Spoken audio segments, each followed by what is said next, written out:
So, hi and welcome to day 19 of my Christmas horror madness. So, we're getting closer and closer to the end, and today we have a rape revenge film for you.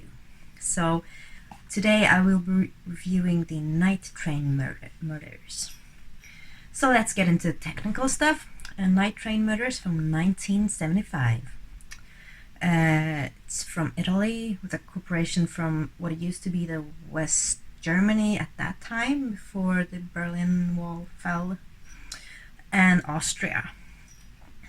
It's directed by Aldo Lado, written by Roberto Infaselli, Renato Izzo, Aldo Lado, and Ettore Sanzo. Starring Flavio Bucci, Macha Merrill, Gianfranco De Grassi, Enrico Maria Salerno, Marina Berti, amongst others. So,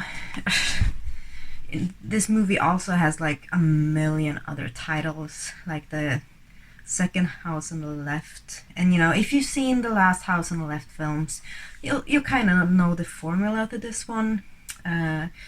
It's a kind of typical rape revenge film from those times, except that this one centers around two young women who are traveling by train. So they have to take a train to get to their family and spend Christmas with them. And on that train, these two young women, they meet with two very sketchy men, and a very, very disturbing woman who's traveling with them. And they, if you're familiar with the rape revenge formula, then you kind of know what happens. They obviously don't make it home, and their families start to worry. So I knew already what the setup would be and basically how it would end, because if you're as I said, if you've seen a lot of these films in this subgenre, you know exactly what you're in for. But I love these kind of stories, not because I've made one feature revenge film myself, based on this kind of formula, so maybe I am a bit biased, maybe.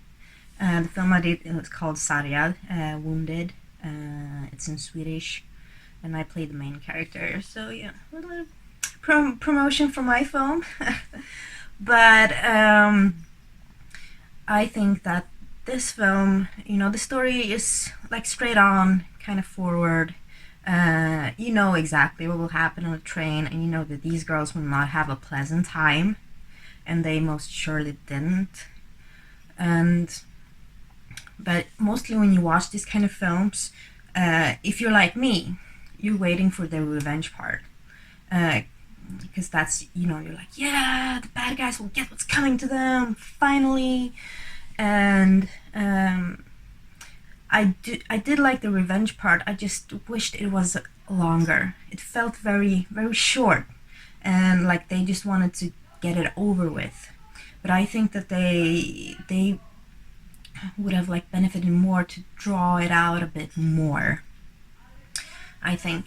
But I think the kills in the revenge part were very good, very creative. I did enjoy them. I think the tension and the build up on the train between the girls and these guys and that woman was very good. It felt kind of intense. And one particular scene, I was like, ooh, oh no, they did that. And if you've seen this film, you'll know exactly what I'm talking about.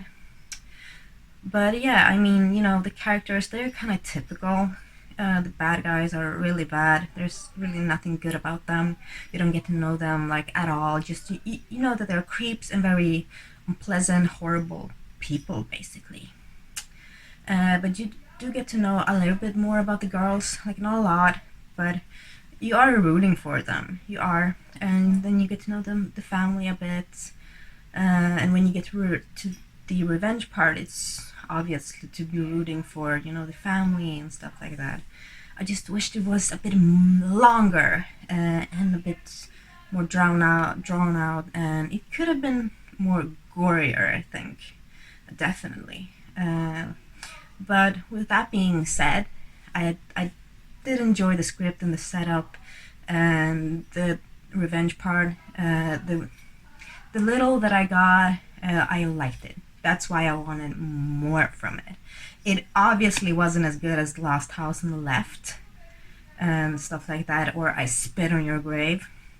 But I still enjoy this film, and it's a film that I don't think a lot of people have seen, but I think you should definitely check it out. And my rating for this is a 7 out of 10. Yeah. So it's a rape revenge Christmas movie. So I think you should definitely check it out, and you should definitely check out my review tomorrow. Yes. So thank you for watching, and see you tomorrow. Oh, and before I go, let's not forget to actually show the film. And my friend Joachim was kind enough to lend me this one as well. So thank you so much, Joachim, for saving my Christmas horror madness. Thank you. Bye.